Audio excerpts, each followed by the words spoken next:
what were the good points I got from him, and my mother.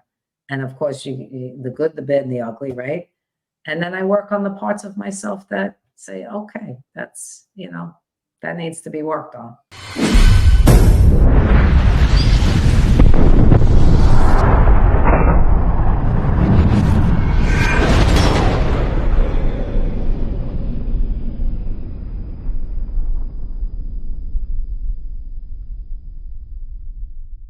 Welcome to this episode of Chatting with Stacks. I'm your host, Bill Stacks, and today I got Rita Gigante. Hello. Hey, Were they all involved in that life? to some extent, but I don't know if my Uncle Pat was. He was the oldest. And I know he had his own business. So he may have gotten help from my father. He wasn't in it. There was only one that was made. The rest were connected, but not in it. Yeah. Yeah. Now, when you would be out on the town, say you were going to a club or you're going here and there, would they know who you are? And what was No. their reactions when they would find out who you are? Nobody knew, and I didn't tell anybody. We were raised and honestly, I never felt comfortable with that. I would never walk into a place and say, listen, this is who I am. This is my father, blah, blah, blah. How? Who does? Like, I can't. Like, it just, I don't have that energy. I just, and I know people that have done it. I know family members that have done it, but I don't have that in me, and neither did my brothers or sisters. Yeah. Listen, would I go to the meat market that, my grandmother would go to and say, I didn't even have to really say anything. I don't even know how they know, but I would say, my grandma Yolanda. So all I had to say was Grandma Yolanda. I didn't have to say the last name. My grandma Yolanda sent me here to get the meat. That was it. Carte blanche, whatever. Yeah. So there were certain places like that, but I would never go into a restaurant and order a club or anything like that. No. Yeah, I've heard a lot of stories of people going to clubs and Yeah, not having to pick appropriate. up the tabs and all this stuff. It's so ego driven. It's so just not my cup of tea. Yeah.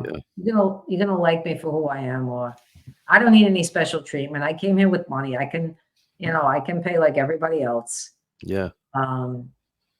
So yeah, that's how it was.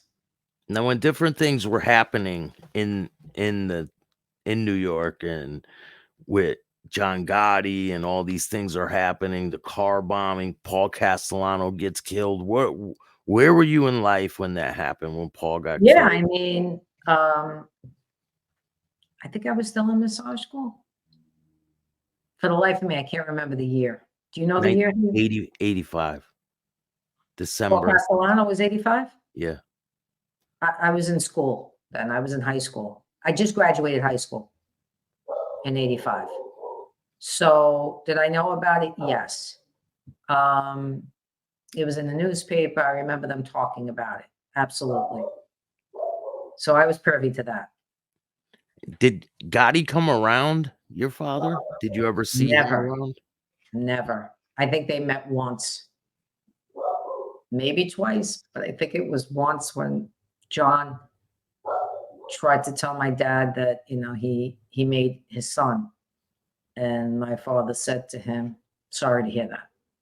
Yeah. Because that would never happen in my house. The boys got told it begins and ends here with me. Oh, so your father wasn't bringing his kids into the life at Never. all. Never. Absolutely not. That would never happen.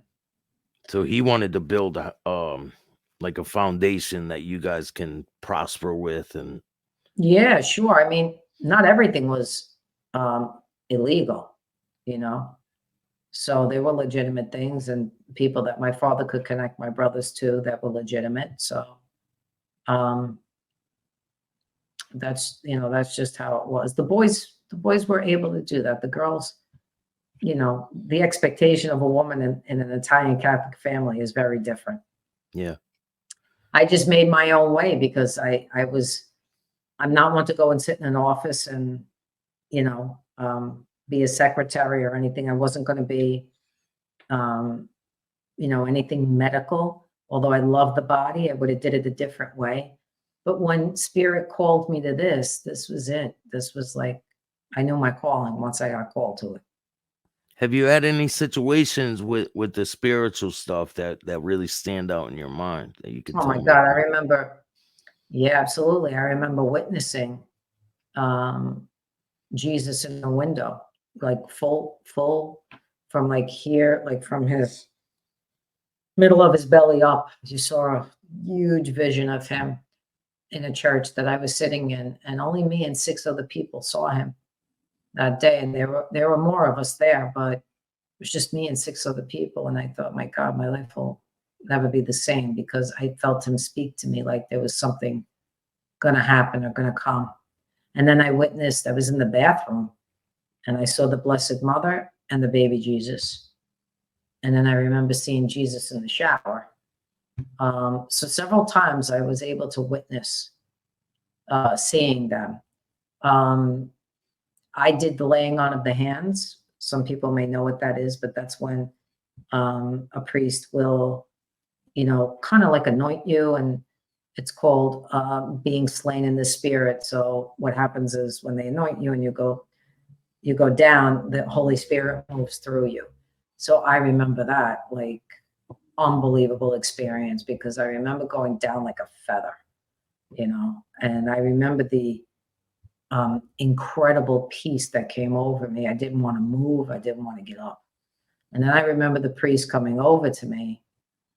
And this was the most interesting part, because I had it done a few times before, but this priest came over to me and put his stole on my forehead, and he did the sign of the cross, and he said, I want you to know that Jesus just spoke to me and said that you'll be healed emotionally in 3 years.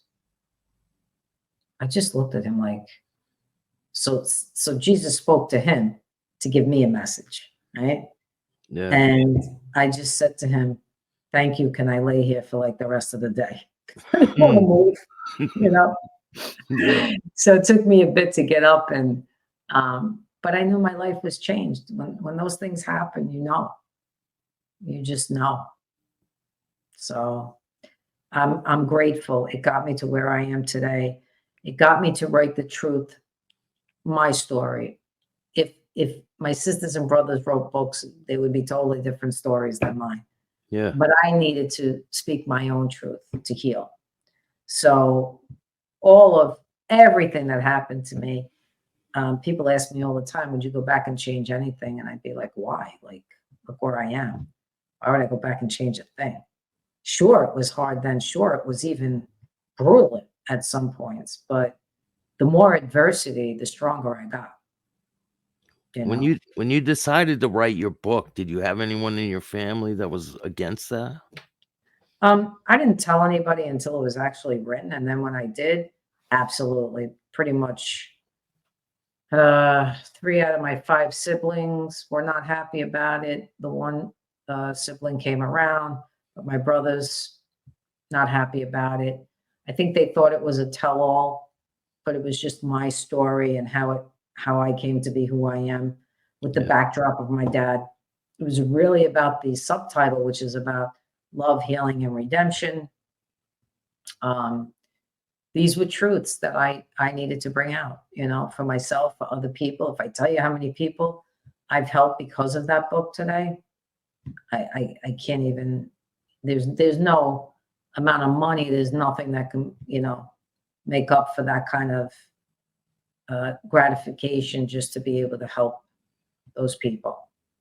Yeah, to have a connection with people out there. Well, I'll tell you, it's not just the people that are connecting to me.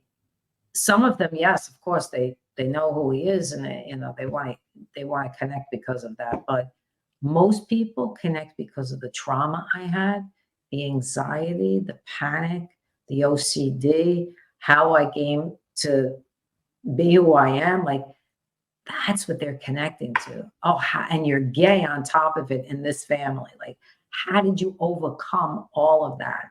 Especially So coming from back then. Like, it had to be hard growing up, even to walk into that room and tell them. That took a Oh, lot of courage. devastating. But Yeah. courageous, yes.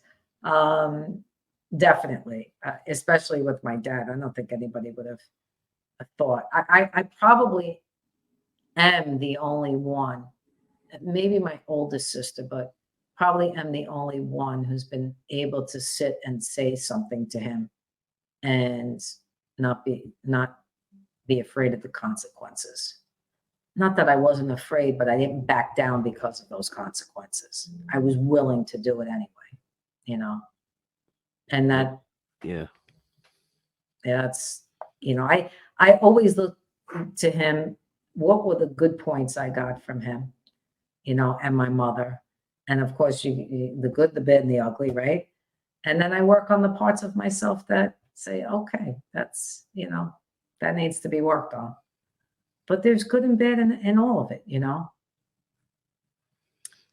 So I'm hoping people get, um, people hear this and they get a sense of, oh, I can speak my own truth, or oh, I can get through my own adversity, whether they connect to me or not. But they feel something from this that gets them to that point. Have you seen your dad get mad, like, on other occasions where you've maybe did something wrong No, not with me. or with your Um, siblings? yeah, and other people, never with my mother. And my grandmother really was the only one that could put him in his place. My mother sometimes, but my grandmother would put him right in his place, and I would love it. So she I'd be was the real laughing. boss, right? Oh man, I'd be laughing underneath my breath, going, "Get him, Graham, get him!" You know. Hmm. And sometimes it would be in English, but mostly in Italian. You know. Yeah. So it was hard. I mean, we were all a part of this, and we all, very loyal um, family. So, this was my dad, this was her husband, this was his mother. We all did what we had to do to help him, you know? Yeah. Now, So, what were your thoughts when your father got arrested and got indicted?